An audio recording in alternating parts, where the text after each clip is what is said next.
What's up, fantasy managers? Welcome back to another episode of the First Pitch Podcast brought to you by PitcherList.com. My name is Jake Crumpler, and I'll be your host for this edition of the podcast. You can follow me on Twitter at Jake Crumpler, and you can find all of my work at CrumplerBaseball.com. Let's dive into everything baseball related from Sunday, June 8th.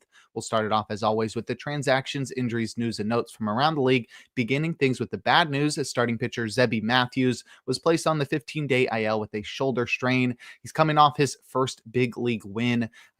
The positive vibes were short-lived coming off that start, and the Twins rotation has been absolutely decimated by injuries over the past couple of days, with Pablo Lopez having been ruled out for 8 to 12 weeks with an injury of his own. So with Matthews out, it looks like starting pitcher Simeon Woods Richardson is going to be called up. He was scratched from his scheduled start in the minor leagues, so he looks like he's going to be called up to replace Matthews in the rotation. That's Woods Richardson.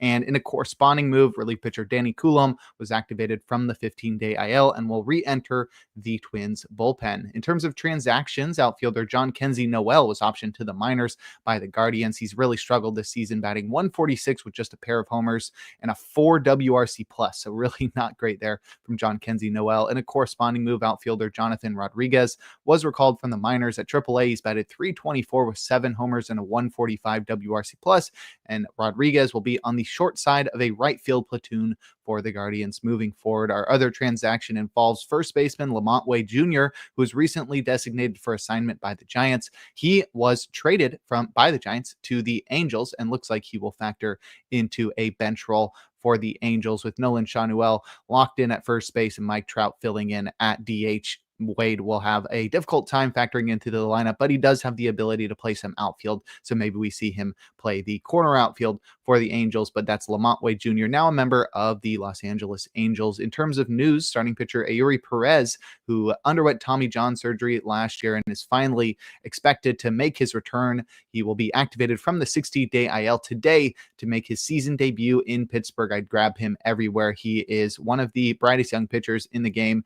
Even if he's coming off Tommy John surgery, he should be rostered everywhere, especially with the soft landing spot in Pittsburgh in his return. Our other bit of news involves third baseman Jordan Westburg, who is expected to be activated from the 10-day IL on Tuesday. He's been out for quite a while with a hamstring strain, so definitely get ready to activate Jordan Westburg in your lineups on Tuesday. Now we'll take a look at our notable performances from Sunday, a day in which we had a full slate of 15 games. We'll start it off with our hitters, leading off with second baseman Jeff McNeil, who helped the Mets to a win in Colorado, going 3 for 5 with 3 runs, a double, 2 homers, and 4 runs batted in. He's up to 6 homers on the year now. The first one traveled 411 feet at 100 miles per hour, and the second one went 404 feet at 102 miles per hour. McNeil isn't typically known for his power output, having topped out at 23 homers in a clearly outlier 2019 campaign that I always use as evidence of the juice ball that year. It's so clear when you look at McNeil. Every single one of his seasons, he has no power, and then all of a sudden he's got 123 homer season. It's very obvious that 2019 was a juice ball season. McNeil's max outside of that season, max homer total in a season, was 12, and he did that last year when he sold out for more power, leading to career worst in batting average and strikeout rate. But this year, McNeil's leaned even more heavily into pulled fly balls as he looks to get the most out of his power in a very Isaac Paredes-esque approach. But McNeil has done so while completely altering his plate discipline metrics in the positive direction, as his 14% walk rate is more than double his career mark, and his 8% strikeout rate is nearly 4% lower than his already impressive career mark in the strikeout rate category. This is a very more intentional McNeil. He's not just up there looking to slap one the other way. He's trying to hit the ball over the fence, trying to make the most out of his batted balls, and batting 5th behind Lindor, Nimmo, Soto, Alonso is only icing on the cake for McNeil. I think he needs to be rostered everywhere right now.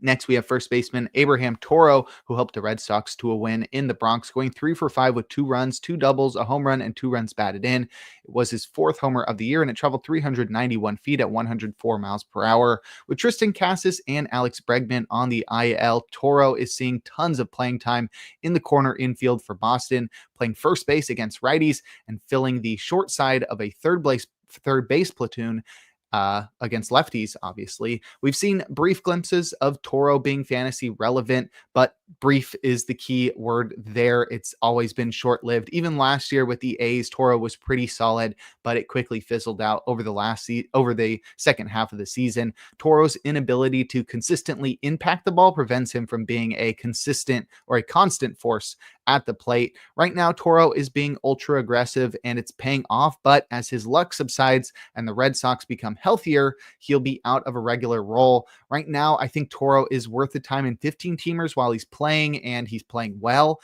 but I wouldn't hold on to him too tightly, and I probably wouldn't be considering him in standard leagues.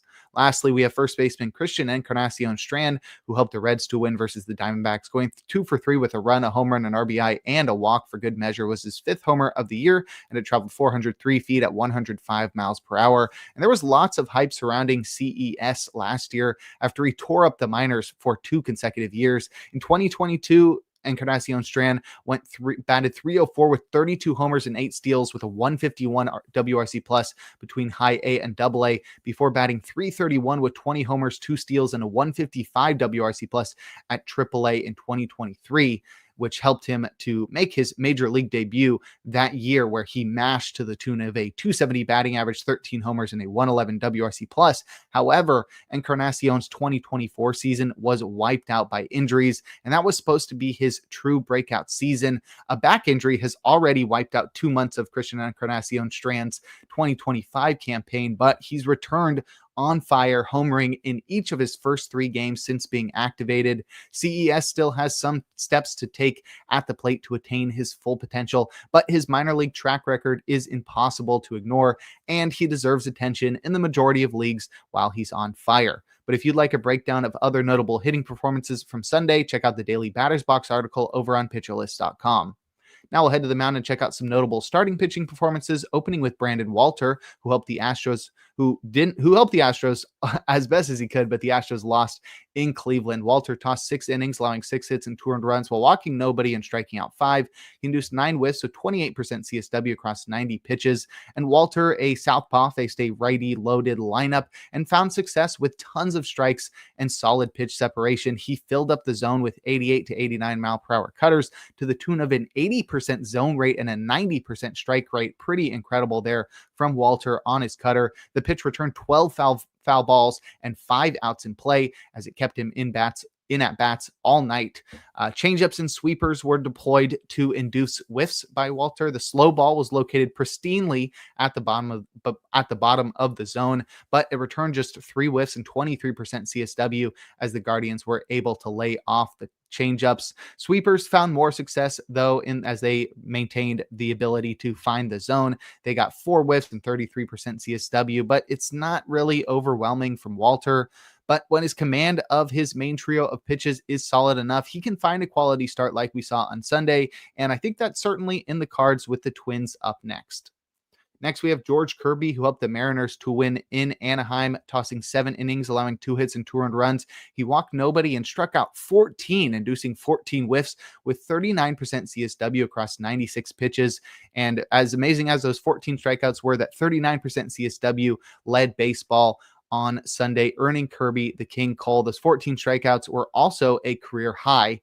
And Kirby hasn't really looked like himself since opening the season. He missed the first 2 months with a shoulder injury and didn't look great in his first 3 starts. But here, his pitch separation was insane. His fastball sat upstairs to great effect with 8 whiffs and 39% CSW, while sinkers jammed righties for 12 foul balls and 8 called strikes, while sliders dove glove side, inducing 5 whiffs for 45% CSW. And that was all Kirby really needed against a righty-heavy lineup. He definitely got away with a high put-away rate as he wasn't a swing and miss machine in this one, but his 2-strike approach was insurmountable by the Angels. And we finally gotten a glimpse of Pete Kirby, at least for this season. I think we got to keep rolling with him. He is a future ace once he gets everything locked in. He's got the Guardians up next. And lastly, we've got Ryan Bergert, who helped the Padres to a win in Milwaukee, tossing 5 1/3 shutout innings, allowing just one hit while walking 4 and striking out 4. He induced 5 whiffs with 26% CSW across 86 pitches. And Berger is making the most of his time in the rotation for the Padres and looked impressive, one hitting the Brewers into the 6th on Sunday. His 94-mile-per-hour heater with 18 inches of vert got away with a lot, returning 10 foul balls and 8 called strikes, as well as going 6 for 6 on outs on balls in play. His sliders and sweepers were his main choice of secondary offerings, but neither pitch stood out, and it was clear Berger was itching for another strike pitch as he labored through 4 walks in this one. Bergert's fastball is solid, but he doesn't have anything to support it. It's reminiscent of the Astros' Ryan Gusto, and I think I'd be avoiding Bergert with the Diamondbacks in Arizona next. But if you'd like a breakdown of every single start from Sunday, give the Plus Pitch podcast a listen and check out Nick's daily SP roundup over on PitcherList.com. Now we'll head to the bullpen and check out the relievers that got saves and the closers that pitched outside of save situations or blew their saves. Starting with the former, Paul Blackburn recorded his first save of the season as he pitched the final 4 innings of the game for the Mets. Robert Suarez recorded his MLB leading 21st save with a scoreless 9th. Aroldis Chapman got the final out of the game for his 11th save. Andres Munoz recorded his 18th save with a hitless 9th. Carlos Estevez recorded his AL leading 19th save with a scoreless 9th. Emmanuel Clase also pitched a scoreless 9th, and he's up to 14 saves now. Robert Garcia got the final 4 outs of the game, and he got his 4th save of the season. Tony Santillan pitched a perfect 9th for his 2nd save. Yohan Duran pitched a scoreless 9th for his 10th save. And lastly, Camilo Doval is up to 9 saves after pitching a scoreless 9th on Sunday. And in terms of closers to pitch outside of save situations or below their saves, Tanner Scott pitched a perfect 8th with a 4-run lead for the Dodgers. Michael Kopech pitched the 9th in that one. Will Vest pitched a perfect 9th with a 4-run lead for the Tigers. And lastly, Mason Miller pitched a perfect 9th with a 4-run lead. The A's put on an insurance run in the 9th, so Miller was going to pitch this one either way. But if you'd like more information on relief pitchers, check out Rick Graham's weekly articles over on PitcherList.com. And before we look forward to today's games, we're going to take a quick break.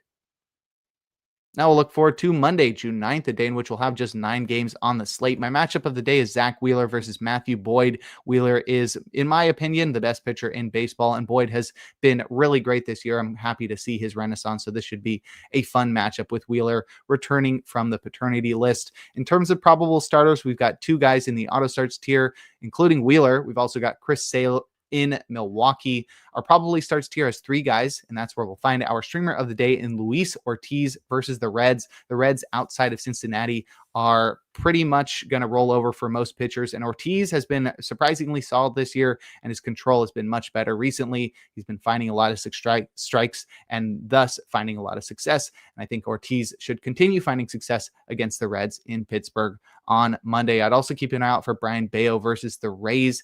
Bayo is somebody who needs all of his pitches to succeed, but somehow this year he's been finding success without all of his pitches. So I think it could continue against a Rays lineup that isn't super overwhelming. If Bayo has all 3 of his pitches working, he will dominate. If not, he could probably get through with a quality start and a win. In terms of hitter suggestions, I look at Freddie Freeman versus Nick Pivetta. He's batted .333 with a homer and .941 OPS and 36 career at-bats against Pivetta. That's Freddie Freeman. I'd also look at Carlos Santana, who's taking on Wade Miley. He's batted .467 with a homer and a 1312 OPS in 15 at-bats against the southpaw.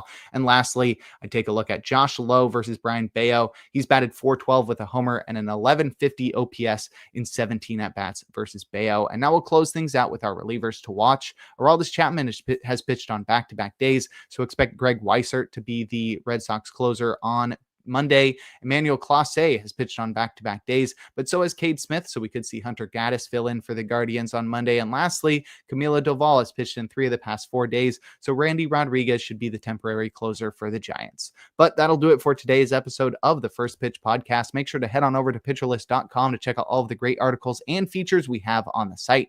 Sign up for PL Plus or PL Pro to gain access to the Discord and to support the Pitcher List staff. You can follow me on Twitter at Jake Crumpler. Tune in live on YouTube tomorrow and every day for a new installment of the podcast. And make sure to enjoy the day as we are blessed with another day of baseball.